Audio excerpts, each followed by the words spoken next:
In a former life, I was actually a cop. We handled a lot of domestic abuse cases, probably hundreds. And out of all those cases, there's one I remember probably more than anything else. This one guy named Jordy. You remember Walking Tall? That guy, the big guy, Bo Svensson. Yeah. Well, he's kind of like that. That's 6'3", 300 pounds, big old boy. He was dating this girl. I don't know whether she's his wife, his girlfriend. I never really found out who she was.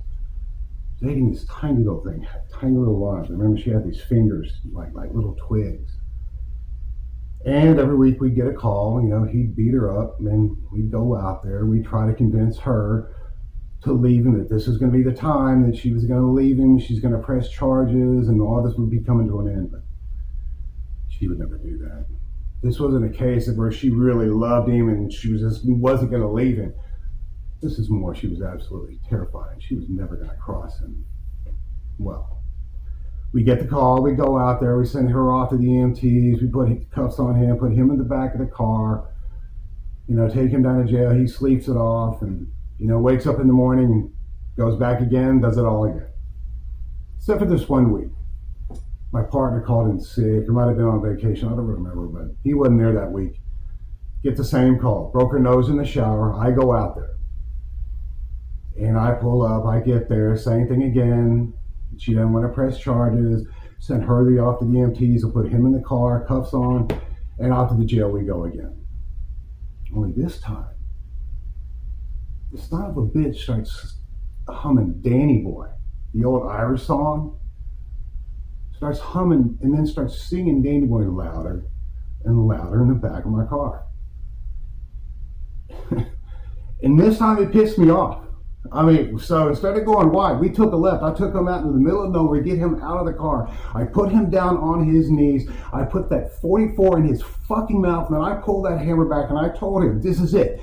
This is where it ends for you, right here, right now. And so he starts screaming and yelling, I'll never touch her again. I'll never come around again. Just please let me go. Well, screaming as much as you could with a 44 in his mouth.